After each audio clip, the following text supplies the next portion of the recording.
브레인 트레이너 학과가 아니라 브레인 트레이닝 학과의 학과장을 맡고 있는 오찬영입니다. 다시 한번 인사드리겠습니다. 반갑습니다.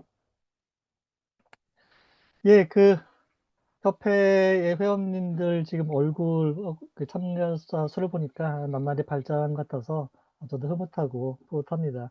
협회 회원 브레인 트레이너 자격을 취득하신 분들도 저희 학과 입학하시고, 혹은 또 저희 학과 입학하셔서 BT 자격증 취득하신 다음에 이제 협회에 가입하신 분들도 꽤 많은 걸 알고 있는데요. 앞으로 더욱 우리 협회 회원님들과 우리 학과, 그리고 우리 대학원 자격감정 선택까지 삼위일체가 돼서 보다 많은 사업들, 보다 많은 프로그램들, 보다 많은 활동들 진행해 나갔으면 좋겠습니다. 예, 거기에 저도 이제 좀 한몫 좀 보태기 위해서 열심히 노력하겠습니다. 오늘은 제가 저희 전공, 저는 사실은 심리학을 전공했어요. 심리학 중에서 인지심리학, 지각심리학을 전공해서 오늘 제가 여러분들께 말씀드릴 주제는 인지심리학에서 바라보는 미술 활동에 대한 것입니다. 미술 활동, 사실 저는 뭐 미술 치료 혹은 미술 활동의 전문가는 아니지만, 보통 이제 심리학자들이 얘기할 때, 마음 속에서 그려지는 이미지, 심상이란 어떤 과정에 의해서 발생하고, 그리고 그것이 어떤 역할을 하는지에 대해서 많은 논의들이 있었는데요. 인지심리학에서 바라보는 이런 미술 활동에 대해서 한번 같이 알아보는 시간을 갖도록 하겠습니다. 여러분 화면 공유하고 여러분들 같이 보도록 하시죠.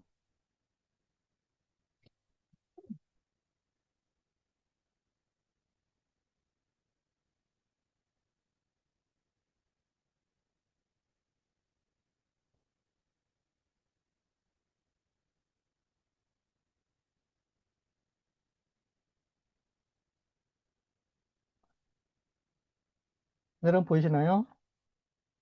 예, 어, 방금 말씀드렸던 것처럼 인지심리학에서 지금 바라보는, 공유가 안 된 것 같습니다, 교수님. 어, 네, 되셨나요, 혹시? 혹시 지금 공유, 아직 안 된 것 같습니다. 공유가 아직 안 된 것 어, 같은데요. 예, 네, 잠깐만요. 예.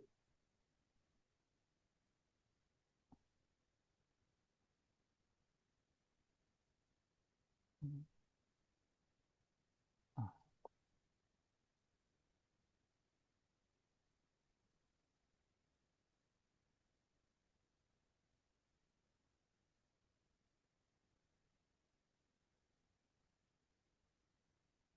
아, 예, 이 보이시죠? 예, 이제 보입니다. 네네. 예, 공유해놓고 버튼을 맞으면 확인 버튼 안 눌렀네요. 죄송합니다. 자, 오늘 제가 같이 함께 할 주제는 인지심리학에서 바라보는 미술 활동인데요. 강의 시작하기 전에 여러분들께 간단한 질문 하나 들어보겠습니다. 여러분들 그림 혹시 잘 그리시나요? 아마 속으로, 난 잘 그려요. 하시는 분도 계시고, 아니요. 나는 좀 그림 그리는 건 소질이 없는데, 라고 생각하시는 분도 계실 것 같은데, 사실 오늘은 그림을 잘 그리는 능력과는 전혀 상관이 없습니다. 제가 오늘 관심 있게 보여드릴 것은 그림을 잘 그리는 능력이 아니라 그림을 어떻게 바라보는가에 대한 것입니다. 잠시 후 제가 그림 한 장 보여드릴 텐데요. 여러분들 아마 같은 그림을 보면서도 어떤 분은 그림에서 좀 사람을 먼저 보고, 어떤 분은 그림에서 좀 눈에 띄는 색을 보고, 어떤 분은 뭐 배경을 볼 수 있겠죠. 또 다른 분은 뭐 전혀 다른 것을 발견할 수 있을 것 같습니다. 그렇다면 여기서 질문이 하나 좀 들 것 같은데요. 우리는 정말 같은 시각 장면, 또는 같은 그림을 보면서 동일한 경험을 할까요? 아니면 같은 장소에서 같은 것을 바라보면서 전혀 다른 것을 경험할까요? 오늘 강의의 핵심 질문은 바로 이 질문에서 시작될 것 같습니다. 저는 오늘 미술 치료, 미술 활동 관점보다는 인지심리학, 지각심리학 관점에서 조금 다른 질문을 던져보려고 합니다. 우리는 무엇을 보고, 왜 그것을 보고, 왜 사람마다 다르게 보고, 그리고 그것을 그림으로 좀 표현한 뒤에는 어떤 게 달라질 수 있을까? 그럼 이 질문을 한번 함께 따라가 보도록 하시죠. 자, 여기 그림 보이시죠? 이 그림에서 여러분들 무엇이 보이시나요?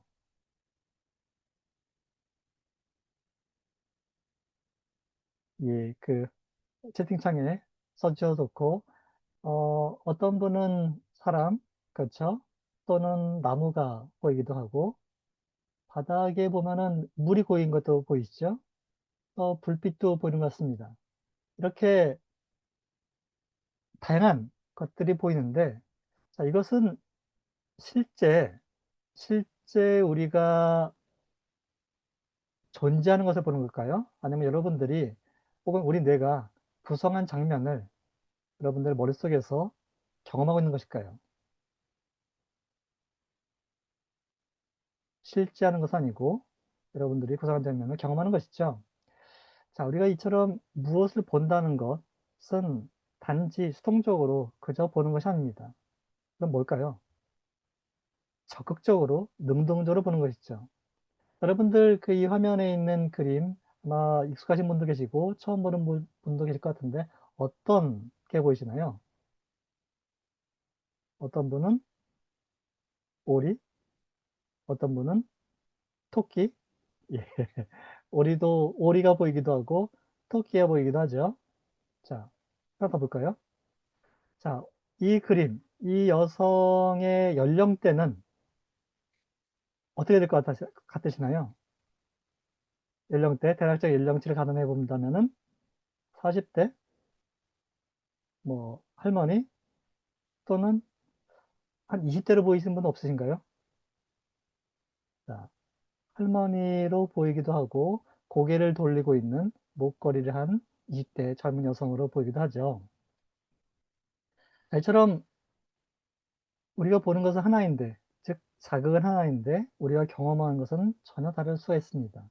즉 같은 그림이지만 사람에 따라서 전혀 다른 것을 경험하게 한다는 것이죠. 자, 그렇다면 여기서 우리가 다시 한번 질문하고 싶은 것은 그림은 과연 마음을 보여주는가? 즉, 내가 어떤 그림을 그렸다 했을 때 그 그림이 과연 그 사람의 마음을, 내 마음을 온전히 표현한 것일까? 혹은 다른 사람이 그린 그림을 가지고서 내가 그 사람의 마음을 온전히 안다고 말할 수 있을까? 이에 대한 질문입니다. 전통적인 질문은 방금 보았던 이런 사진, 이런 그림을 보고서 이 그림이 무엇을 의미하나요?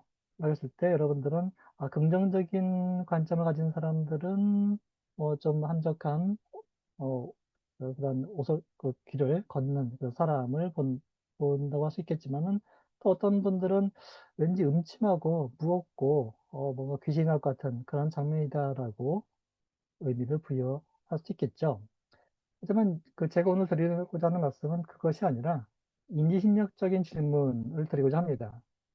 이 그림은 무엇으로 보이는가?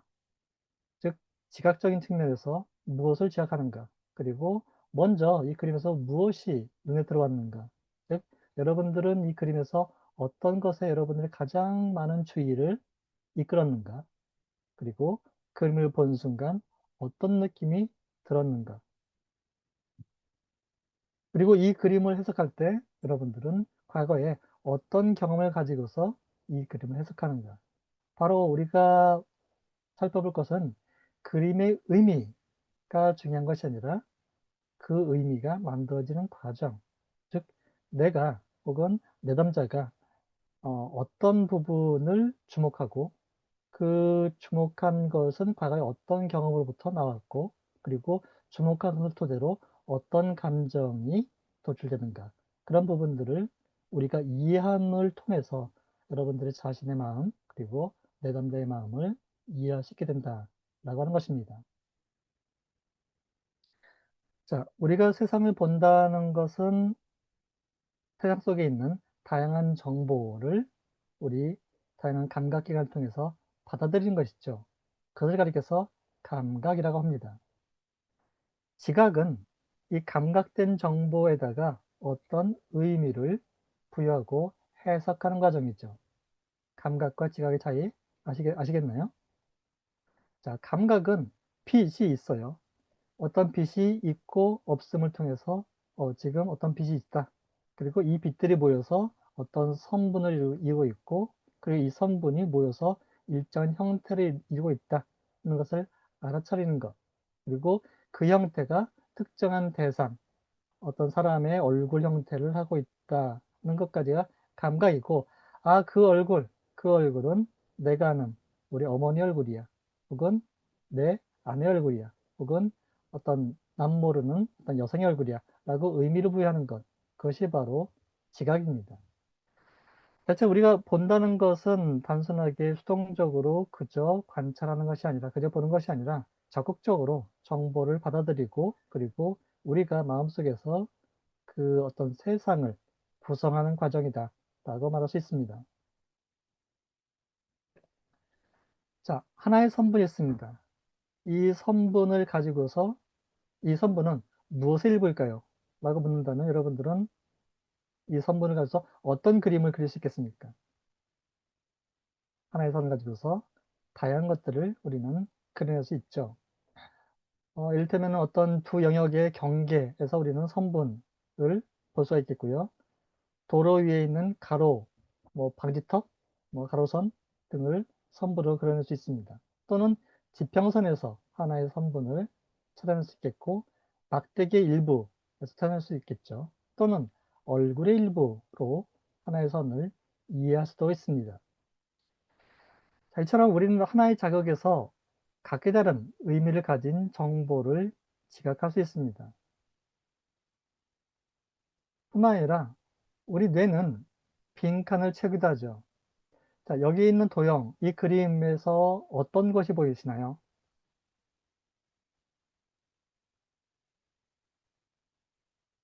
어떤 분들은 여기에서 팩맨, 즉 원호 3개가 있다는 것만 볼 수도 있고, 좀 더 여기다 그림에다 뭔가 추가해 볼까요? 자, 이제는 어떤 게 보이시나요?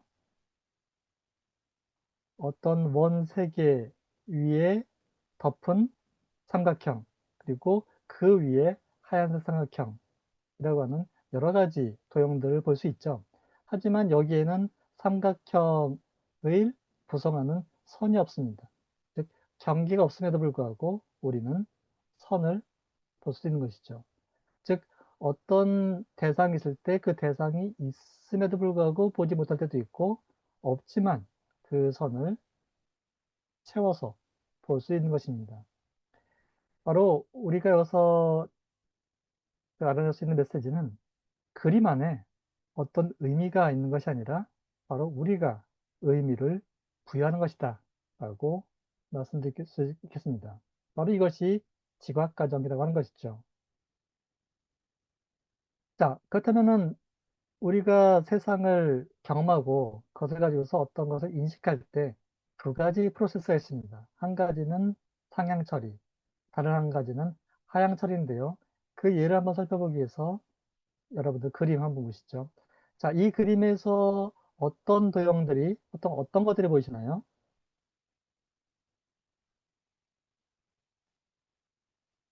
아무 의미 없는 도형이 보이시나요? 아니면 어떤 특별한 무엇이 보이시나요? 제 위에 있는 것에서. 자, 아직 발견 못하신 모양인데, 글자가 혹시 그렇죠. 예, life. 글자, L-I-F-E라고 하는 글자가 있습니다. 이 그림에서 여러분들이 글자를 보려면은 life라고 하는 지식 혹은 경험이 있어야지만 가능하겠죠. 마찬가지로 아래에 있는 그림을 볼 때도 여러분들, 이거 아까 처음 봤던 그림인데, 왠지 지금은 이 나뭇가지가 괴물의 손처럼 보이기도 하고, 뭔가 그, 두려운 그런 대상으로 보이기도 하죠. 그 이유는 바로 우리는 세상을 지각할 때 상향 처리와 하향 처리가 동시에 이루어지기 때문입니다. 자, 감각 정보. 눈에 입력된 빛 정보로부터 감각 정보를 가지고서 우리는 어떤 특징을 분석해내고 특징으로부터 형태를 구분하고 그리고 대상을 인식합니다. 그리고 그 대상에 의미를 부여하죠. 의미를 부여할 때 우리는 라이프네 라고 하는 글자를 인식하게 됩니다. 반면에 동시에 톱다운 프로세스, 과거에 우리가 어떤 경험을 통해서 어떤 기억을 가지고 있는지 그리고 무엇을 기대하는지 그리고 현재 맥락이 무엇인지 그리고 이런 여러분이 가졌던 경험을 토대로 우리는 감각 정보를 해석해냅니다. 따라서 우리가 세상을 본다는 것은 외부 세계에 있는 감각 정보 플러스 우리가 가지고 있는 경험, 기억, 기대, 맥락이 조합되어야지만 하나의 그림을 보고 인식하고 해석하는 것이죠. 따라서 우리는 세상을 있는 그대로 보는 것이 아니라 우리 감각 정보, 기억, 기대, 정서, 경험 바탕으로 적극적으로 그리고 능동적으로 세상을 해석하고 있습니다. 자, 여기서 미술치료 혹은 미적 체험 활동의 의미를 다시 한번 되살아 볼 필요가 있겠는데요. 미적인 활동, 미술 활동이란 어떤 시각 자극에 우리가 어떤 주의를 기울이고 그리고 해서 어떤 지각적으로 해석한 다음에 그것이 여러분들이 가지고 있는 기억들, 여러분들이 가지고 있는 어떤 세상을 바라본 틀, 그것을 가지고서 시각자극에 의미를 부여하는 거죠. 그것이 바로 미술 체험 활동이라고 할 수 있겠습니다. 자, 여기 있는 그림들 여러분들 투사법 검사로 많이 사용되고 있는 검사들이 있죠. 그래서 내담자에게 이 그림을 보여주고 무엇이 보이냐, 어떤 의미라고 해석할 수 있느냐라고 묻는 것은 그 사람이 가지고 있는 기억이 무엇인지, 어떤 경험을 썼는지, 어떤 기대를 하고 있는지, 그리고 무엇을 원하고 있는지, 그리고 어떤 맥락에서 어떤 감정 상태를 이끌어내고 있는지를 살펴보는 과정이라고 할 수 있겠죠. 마찬가지로 오른쪽에 있는 그림에서 자, 이 그림을 보고 이야기를 만들어 보세요 라고 하는 과정을 통해서 여러분들은 그 내담자가 가지고 있는 어떤 경험들 그리고 어떤 무의식적인 어떤 욕망들, 욕구들 그런 거를 추론해낼 수가 있는 것입니다. 따라서 그림이란 단순히 자극을 제공하는 것이 아니라 개인의 기억과 경험 그리고 개인이 세상을 바라보는 틀이 작동하는 그런 공간이라고 볼 수 있겠습니다. 자, 우리가 눈으로 보고 있다고 모든 것을 보는 것은 아니다. 여러분들 주의 실험을 통해서 아마 많이 보신 분들 계실 텐데 한번 다시 한번 보시죠. 자, 제가 잠시 후에 동영상을 보여드릴 겁니다. 이 동영상에는 총 6명의 학생들이 나와서 농구공 2개를 가지고 서로 패스하는데요. 흰 옷을 입은 대학생들과 검은 옷을 입은 대학생들이 서로 농구공을 주고받을 것입니다. 자, 이 중에서 흰 옷을 입은 3명의 대학생들이 농구공을 몇 번 패스했는가 정확하게 한번 카운트 해보세요. 해보세요. 자, 시작하겠습니다.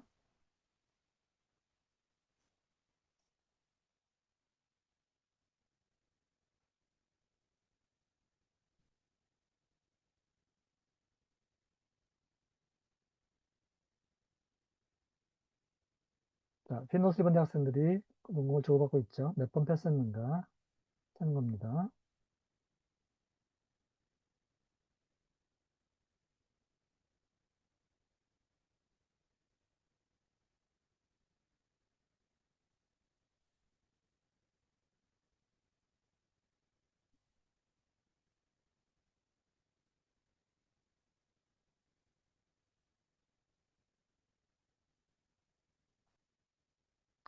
몇 번 패스했는지 정확하게 맞추신 분 계시나요?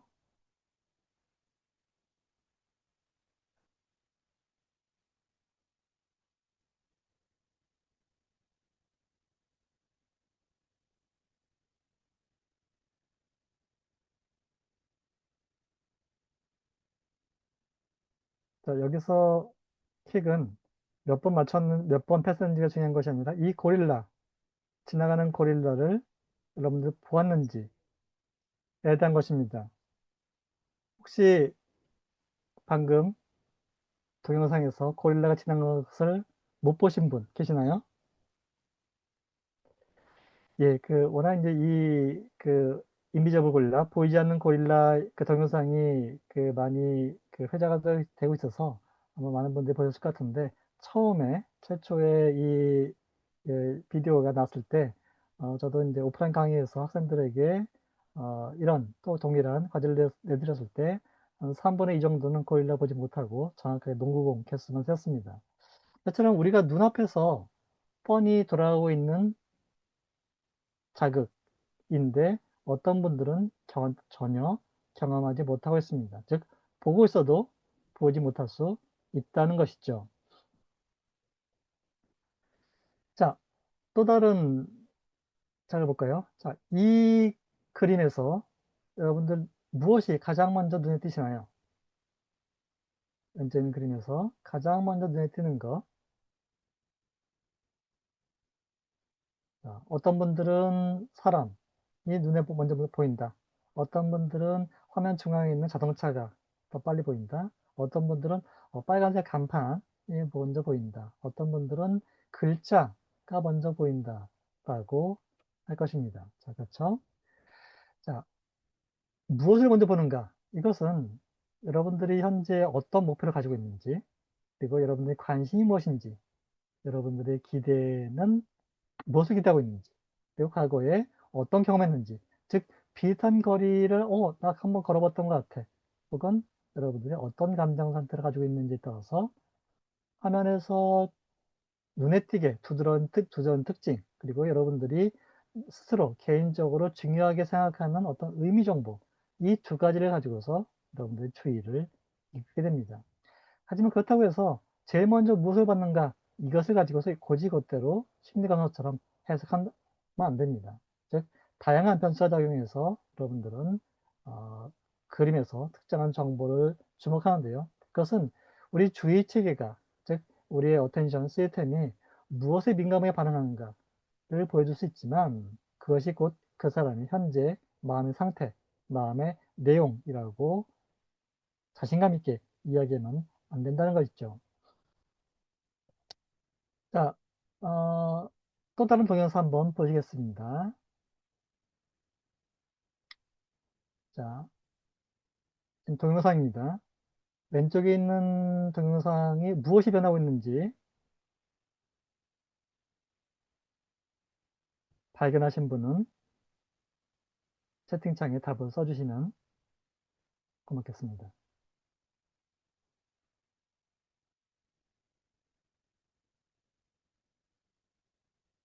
네, 동영상 거의 끝나가는데요. 계속 변하고 있습니다. 무엇이 변할까요?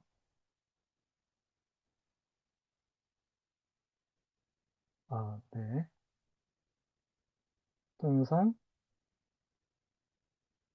예, 계속 흘러가고 있습니다.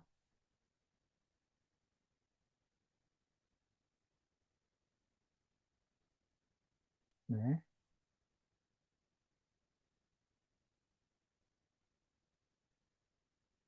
네. 동영상 끝났습니다. 자, 무엇이 변했는지 여러분들 보셨나요? 못 보셨나요? 자, 다시 한번 볼까요?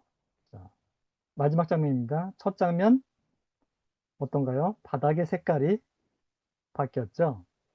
자, 이처럼 눈앞에서 뻔히 여러분들의 눈을 부릅뜨고 주의를 기울여서 무엇이 바뀌었지? 찾았음에도 불구하고 여러분들 보지 못할 수가 있습니다.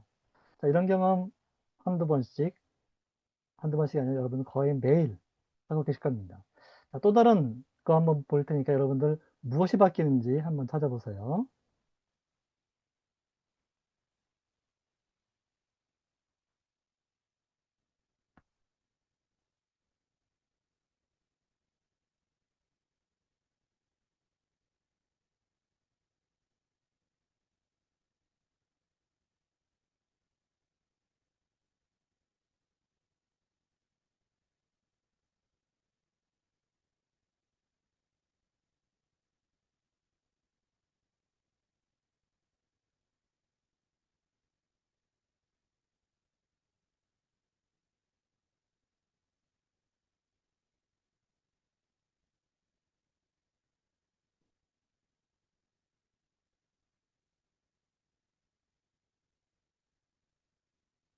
자, 무엇이 바뀌었나요?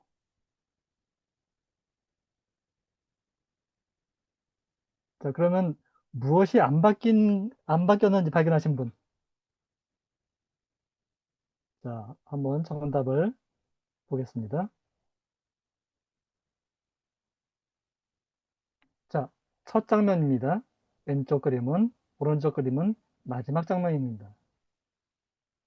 화면 중앙에 있는 자동차를 빼고는 전부 다 바뀌었죠. 그렇죠? 오토바이가 자전거로, 여기 창문이 또 다른 창문으로, 위에까지 그림이 있었는데 지금 고릴라가 올라가 앉아 있습니다. 벽 색깔, 건물 색깔, 자동차, 가운데 빼고 자동차부터 모두 바뀌었는데도 불구하고 여러분들 발견하지 못하셨죠? 자, 이처럼 우리는 사실 우리 집에서 일어나는 일, 여러분 눈 뜨고 모든 것을 보고 있다고 생각하지만 실상은 여러분들이 주의를 기울인 것, 그것만 보고 있다. 여러분들이 머릿속에서 보고 있는 것, 머릿속에서 구사하는 것은 실제 카메라, 비디오 카메라로 찍어서 그대로 여러분들 머릿속에 들어오는 것이 아니라 여러분들이 재구성해서 보는 것이다. 나름대로 특징적인 것, 그리고 나에게 개인적으로 중요하다고 생각하는 것, 그것들만 들어오고 있고, 거의 대부분의 요소들을 여러분들은 무구심코 놓치고 주의를 기울이지 못하고 지나가고 있습니다. 이것을 가리켜서 변화명이라고 하죠. 체인지 블라인드스라고 합니다. 자, 그렇다면 미술 그 활동을 넘어가서 그림을 그린다는 것, 이것은 무엇일까요? 그림을 그린다는 것은 바로 주의를 할당하는 것입니다. 즉, 내가 주의 깊게 봤던 것, 내가 지각했던 것, 내가 경험한 것, 나의 감정, 상태를 반영해서, 소리가 작으신가요? 네, 그것을 반영해서 표현하는 것이죠. 즉, 어떤 정보를 선택하고 특정한 정보에 집중해서 그것을 좀 더 나눈 다음에 재조직하고 표현하는 것. 그것이 바로 그림을 그리는 행위입니다. 무심코 지나치던 경험과 세상을 다시 선택적으로 바라보는 행위이자 적극적으로 재구성하는 행위. 그것이 바로 그림을 그린다는 것입니다. 자, 자, 그런데 우리가 그 세상을 경험할 때는 나름대로 여러분들이 가지고 있는 생각의 틀이 있죠.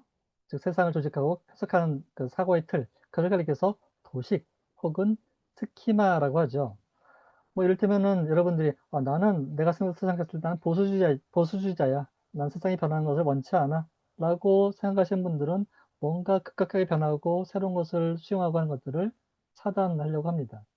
그렇게 세상을 해석하고 바라보려고 하니까요. 또는 나는 좀 자유주의자야 라고 하는 분들은 뭔가 엄격하게 제한된 틀을 거부하고 그런 것들을 인정하지 않고 바라보지 않죠. 자, 이처럼 우리는 누구나 세상을 바라보는 도식을 가지고 있습니다. 자, 여러분들 집 하면 여러분들 어떤 떠오르는 이미지 무엇인가요? 집 하면은 어떤 분들은 집은 왠지 어, 따뜻하고 밝고 안전하다는 느낌, 가족이 있다는 느낌, 뭔가 쉴 수 있는 공간이라고 하는 느낌을 얻을 것입니다. 그렇게 생각하는 것이죠.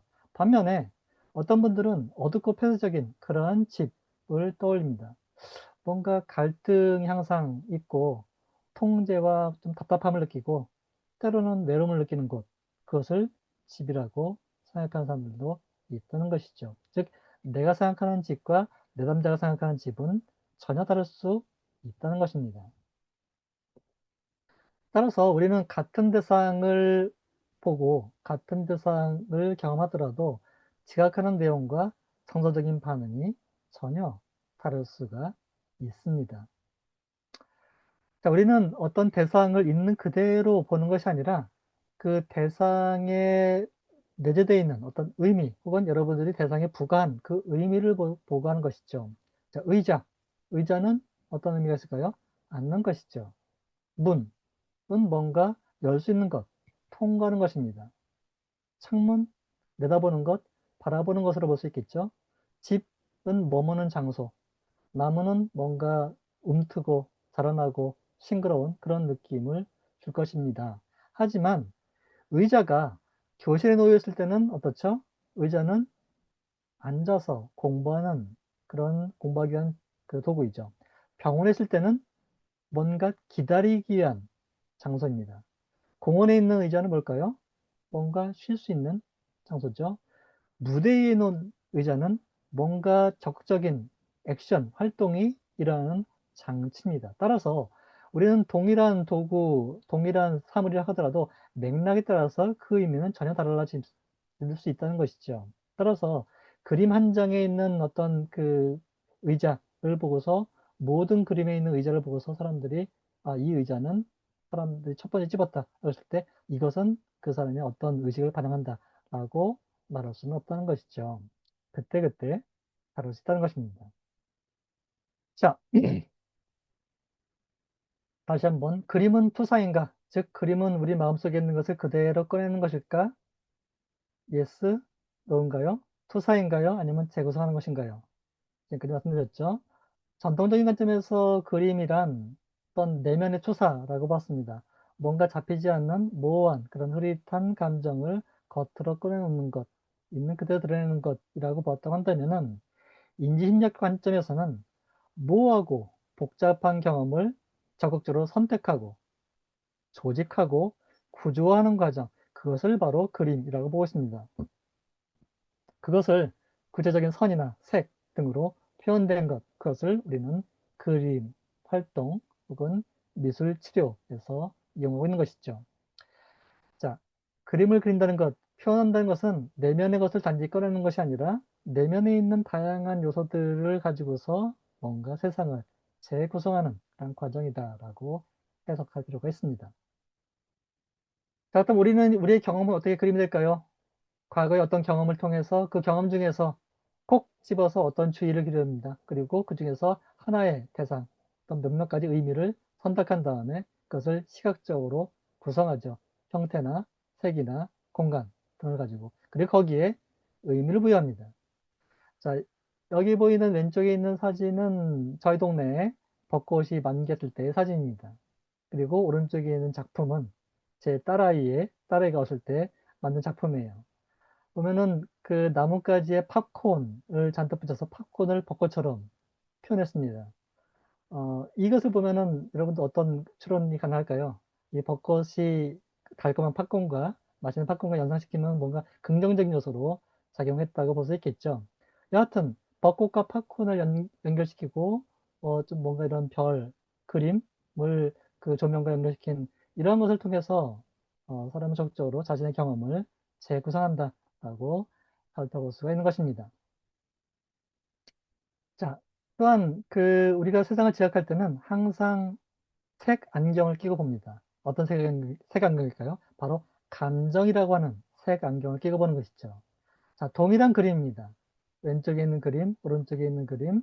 하지만 여러분들이 불안한 상태에 있을 때, 뭔가 마음이 불안하고 우울한 상태에 있을 때 이 그림을 보면 어떻게 될까요?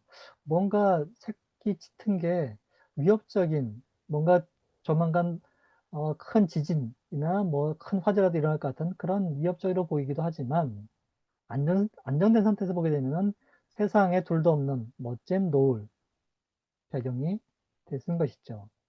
우리는 세상을 볼 때 항상 감정을 가지고 그리고 감정이라고 하는 색안경을 끼고 보기 때문에 감정은 단순하게 어떤 지각, 세상을 구성해서 배경이 아니라 지각 그 자체 혹은 지각의 일부이다라고 말할 수 있겠습니다.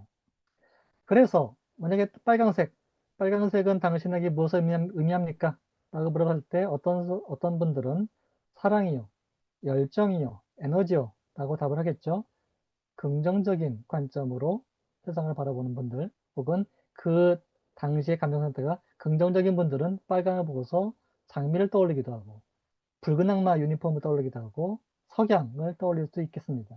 하지만 부정적인 상태에 있는 분들은 빨강색을 보고 위험해요 혹은 뭔가 화가 나요 피라든가 스노등이라고 하는 사물을 떠올릴 수가 있습니다. 색 자체의 어떤 의미를 부여하는 것이 아니라 색을 통한 어떤 경험과 현재의 그 사람이 처한 맥락, 상황에 따라서 색의 의미가 달라질 수 있다는 것이죠. 그래서 색과 어떤 그 사람의 성격이라든가 이것을 1대1로 매핑하면 안 된다라고 하는 것이죠. 자, 정서 혹은 감정은 어떤 공간, 그리고 우리의 거리감, 지각하는 데도 영향을 줍니다. 화면 중앙에 문이 있죠. 이 문을 보면은 어떻게 보시나요? 어떤 의미가 떠오르시나요? 어떤 분들은 열고 들어갈 수 있는 그런 문인 같은데 어떤 분은 문이 굉장히 무겁고 단단히 잠겨 있는 듯한 느낌이야. 도대체 저 문을 열고 내가 들어갈 수 없을 것 같아. 라고 이야기를 하기도 하죠. 바로 우리가 환경이 제공하는 행위 유도성, 어퍼던스라고 하는데요. 어떤 대상을 가지고서 우리는 있는 그대로 존재하는 것이 아니라 어떤 의미를 부여하는 것이 아니라 그 대상으로부터 우리는 특정의 행위를 유도할 수 있다는 것이죠. 즉, 이 문을 보고서, 저기 그 안에는 어떤 새로운 공간이 있을 것 같아 라고 생각하는 사람들은 뭔가 호기심도 많고 뭔가 열려있는 개방적인 분들이겠죠. 하지만 뭔가 꽉 문이 닫혀서 도저히 문을 열 수 없을 것 같은데 라고 하는 분들은 또 다른 의미로 우리가 해석을 해볼 수 있을 것입니다. 자, 이처럼 어떤 의자는 앉을 수 있는 것, 앉을 수 있는 것이라고 생각하는 분들도 있겠지만 의자는 어떤 자살, 목매달기 위한 어떤 도구로 생각하는 분들도 있을 수 있을 거예요. 문, 나갈 수 있다라고 생각하는 분들도 계시지만 어떤 분들은 문은 나가지 못하게 잠가 놓는 것이야 라고 생각하는 분도 계시겠죠. 계단, 올라갈 수 있어요. 내려갈 수 있어요. 라고 생각하는 분도 계시겠지만 굴러떨어질 수 있는 그런 위험한 공간이야 라고 생각할 수 있겠습니다. 자, 그래서 우리가 그려내는 그림은 내면의 공간, 여러분들 마음속에 있는 여러분들의 세상을 밖으로 꺼내놓는 것이다 라고 말할 수가 있겠습니다. 그 공간에 어떤 피사체가 있을 때 그것을 가깝게 느껴지는지, 가깝게 그려내는지, 멀게 그려내는지, 중심에 위치했는지, 주변에 위치하는지, 오픈된 공간을 그려내고 있는지, 꽉 닫혀 있는 그런 폐쇄된 어떤 장소, 공간, 사물을 그려내고 있는지, 여백이 있는지 혹은 꽉 밀집되어 있는지 등등을 통해서 여러분들 마음속에 여러분들이 어떤 대상을 선택하고 대상에 의미를 부여하고 그 의미가 여러분들의 감정을 반영해서 그림으로 표현될 수가 있습니다. 자, 우리의 내부의 경험은 기본적으로 무엇합니다. 당신은 지금 마음이 어떻습니까? 혹은 당신의 감정은 어떻습니까? 라고 할 때 정확하게 말로 표현하기가 어려울 때가 많아요. 그냥 힘들어요. 그냥 좀 힘이 빠지네요. 그건 뭔가 좀 머릿속이 복잡하고 뭔가 안 풀린다. 말로 설명하기 어렵다. 라고 하는 분들 많이 계시겠죠. 자, 우리가 하는 경험은 언어로 풀어내기 어려울 때가 많습니다. 그때 필요한 게 바로 시각적인 이미지, 그건 그림이 되겠죠. 자, 내부의 경험을 미술 활동, 미술 감상도 될 수 있어요. 혹은 미술 를 그려내는 그 작품 활동도 될 수 있습니다. 색, 선, 형태, 공간을 통해서 내부의 대상으로, 외적으로 표현하는 것이죠. 자, 이 그림을 보시면 누구나가 느끼실 거예요. 문크의 절규라고 하는 작품, 여러분 다 아시죠? 뭔가 혼동스러운, 그리고 뭔가 음울한 노을, 달이, 뭔가 절규를 한 듯한 그런 얼굴 표정을 통해서 실제 이 작가가 노르웨이의 어떤 피어를 보면서 이 다리를 건너갈 때 붉게 타오르는 노을을 보면서 느꼈던 불안, 우울을 여러분들 같이 공감할 수 있습니다. 왜냐면은 내면의 세계를 이 작가가 그림으로 표현해 놓은 것이니까요. 자, 그런데 그림을 그리는 활동 자체는 나름대로 거리두기를 할 수 있어요. 무엇과 거리두기 할 수 있을까요? 바로 감정과 거리두기를 할 수 있습니다. 자, 감정과 나 자신을 동일시하는 사람은 나는 불안하다 라고 얘기할 거예요. 하지만 그림을 방금 전에 보았던 그 문케 절규 같은 그런 그림을 그려놓고서 보게 되면은 이 그림에 불안 요소가 있네, 우울한 요소가 있네 라고 한 걸음 떼어내서 세상을 재구성할 수 있습니다. 이것을 인지심리학에서는 메타인지적인 관찰이라고 하는 것이죠. 자, 그림을 그리는 활동만으로 우울한 내 감정이 아니라 나와 우울함을 떼어놓고 이 그림에 뭔가 우울함이 묻어 있다. 내 감정을 다시 재구성하고 관찰할 수 있는 것이죠. 자, 표현의 끝, 그림을 그리는 것은 바로 우리가 세상을 재구성하는, 즉 다시 시작하는 것의 시작점이다 라고 할 수가 있겠습니다. 나는 슬프다. 그래서 슬픔을 그림으로 표현해 봅시다. 한다면 그림 속에서 그림을 그리면서 여러분들은 어떤 여러분들이 지각했던 거, 경험했던 거, 이것을 색으로, 형태로, 모양으로 선택하고 바라보고 그리고 그것을 다시 해석한 다음에 그럼 되겠죠. 나는 슬프다 해서 내 그림에는 왠지 유독 어두운 색이 좀 많네. 나는 왜 이 부분을 다른 것보다 더 크게 그렸을까? 이 부분을 좀 다르게 색깔을 좀 더 밝은 색으로 그리면은 혹은 나를 좀 더 크게 내 얼굴 좀 더 크게 예쁘게 그리면 어떨까? 새롭게 구성할 수 있다는 것이죠. 그래서 미술활동은 단지 한 사람이 자신의 마음속에 있는 것들을 표현하는 것이 아니라 세상을 다시 지각하고 재구성하는 과정이다 라고 설명드릴 수가 있겠습니다. 자, 여러분들 쭉 들으셨는데 이제 실습 한번 해보셔야죠. 실습은 다름 아니라 미술관에서 작품을 감상하기입니다. 여러분들 미술관 가시면 어떤 느낌이세요? 왠지 그 층고가 높고 좀 분위기가 약간 조용하고 조명도 잘 되어 있고 그때 여러분의 뇌는 여기는 안전한 공간이다. 그래서 편안함을 느끼셨을 겁니다. 바로 공간의 심리죠. 그 미술 작품을 감상하기 위해서 천천히 이 그림, 저 그림을 둘러보시면서 여러분들의 신체 활동 하시죠. 바로 신체가 근육이 이완됩니다. 여러분들이 시각적으로 여러분들이 주의를 끄는 것, 그 작품에, 주의를 끄는 대상에, 주의를 끄는 어떤 색에 주의를 기울이면서 여러분들이 깊은 호흡을 하게 되면은 바로 부교감 신경이 활성화되면서 자율신경계의 근육, 그 균형이 어, 평형을 이루겠죠. 바로 우리는 미술관에서 그림을 보는 것만으로도 힐링할 수 있는 것입니다. 또한 지금 현재 두 번째 실습은 여러분들 지금 현재 여러분들의 감정을 하나의 선으로 한번 그려보세요.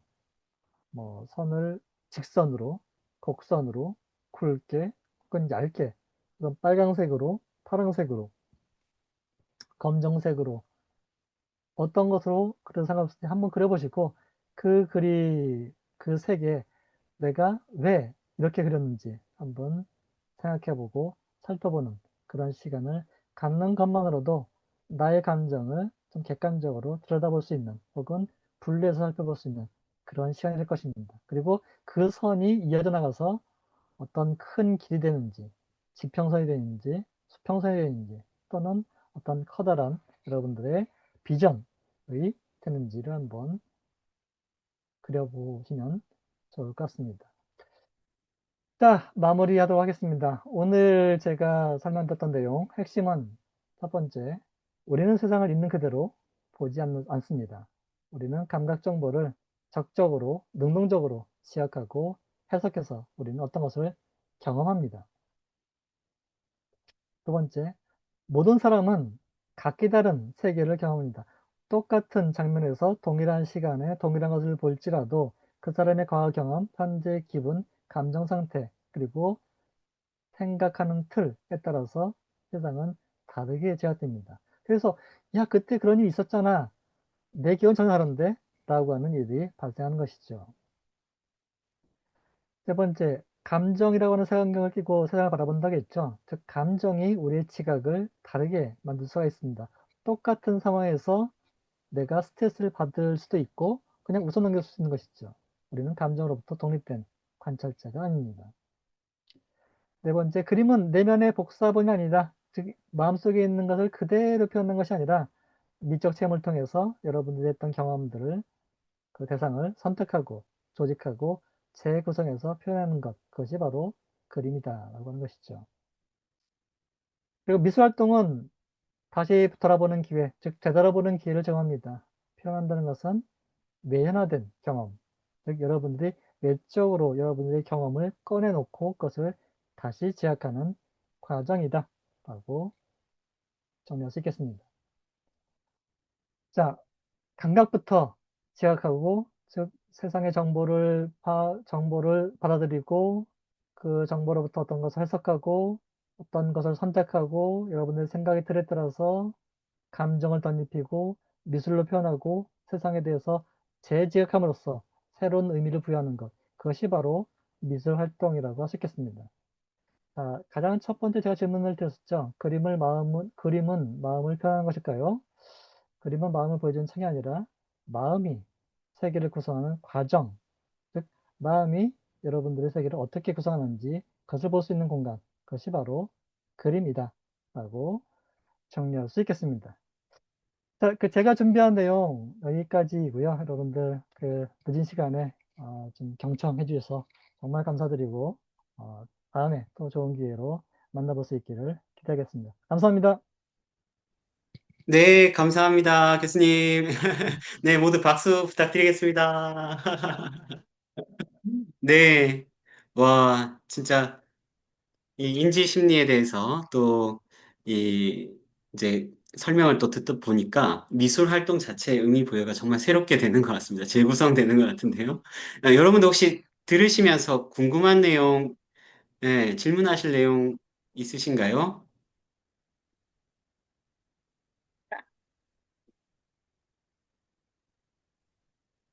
네, 화면 공유는 잠시,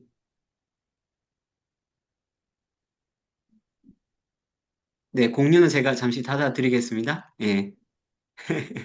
예. 네, 교수님 이제 말씀 주셨는데 혹시 질문 있으신가요?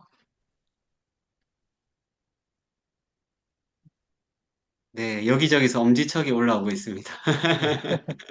네. 엄지가 아니라 질문을 주십시오. 채팅창으로 써주셔도 되겠습니다. 예, 교수님께서 보시고 답을 주시겠습니다.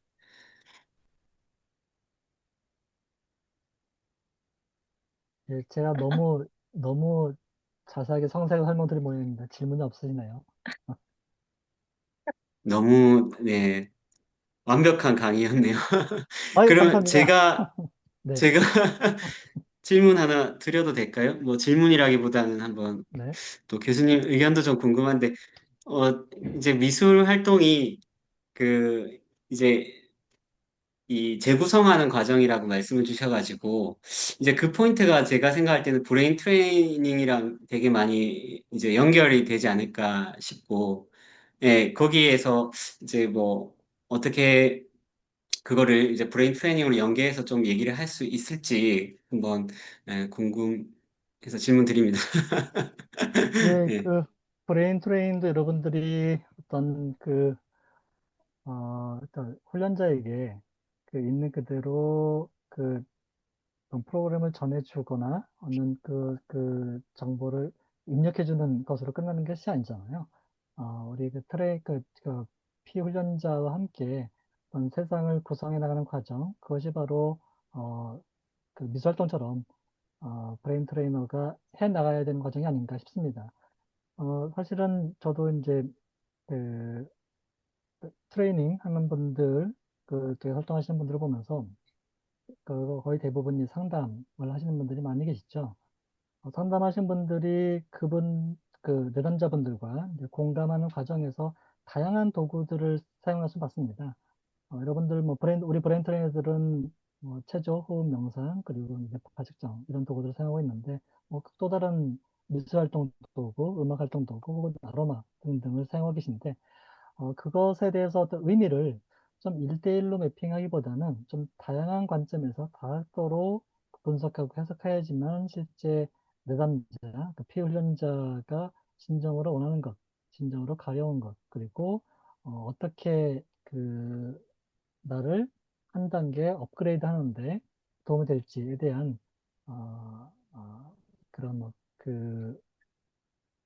좀 근본적인 뭐라 할까요? 치유라고 할까요? 아니면은 뭐 재조직이라 할까요? 그걸 될 수 있는 것 같습니다. 즉, 그 한 가지 프로그램, 한 가지 관점이라기보다는 좀 다각도로 내담자와 좀 상담하고 다양한 도구를 활용해서 사용하시 좋을 것 같다는 생각이 듭니다. 네, 대답이 되셨나 모르겠습니다. 네, 아, 너무 감사합니다. 그 사이에 채팅창에 질문이 몇 개 올라왔습니다. 교수님 한번 답을 부탁드릴까요? 네. 네. 예, 그 제 문장 쓰셔도 되고요. 어, 예, 그 멈춘 그림에서 찾기는 쉽죠. 하지만 뭔가 계속 움직이는 것을 찾기는 어렵습니다. 방금 전에 어테년 테스트라고 했던 부분에서 뭔가 바뀌는 걸 찾기 어떤 것은 그 바뀌는 것 중간중간에 깜빡임이 있었죠. 깜빡이는 그 순간에 회색 배경이 쭉 깔립니다. 그래서 여러분들이 방금 전에 보고 있던 장면과 그 다음 장면의 변한 부분에 대한 여러분들 감각기억이라고 했죠. 감각기억을 없애주는 그런 효과가 있습니다. 즉, 커트와 커트 사이에 회색 배경으로 그, 그 깜빡이는 순간 여러분들 감각기억을 순식간에 없애주는 그런 기능이기 때문에 그 움직인 영상에서 여러분들은 그 발견을 못한 것이고요. 그래서 여러분들이 그 한 지점을 딱 집어서 꾸준히 보지 않았던 분들은 아마 다 놓쳤을 겁니다. 네. 치매 어르신께 사용할 수 있는 미술치료 방법. 저는 미술치료 전문가가 아닙니다. 그래서 미술치유의 어떤 기법에 대해서는 전문가분들께 아마 그 브레인 트레이너 자격을 취득하신 분 중에서도 미술치료 전공하신 분들이 많기 때문에 그분들 다음 한번 연사로 초청해서 그분께 여쭤보시면 좋을 것 같습니다.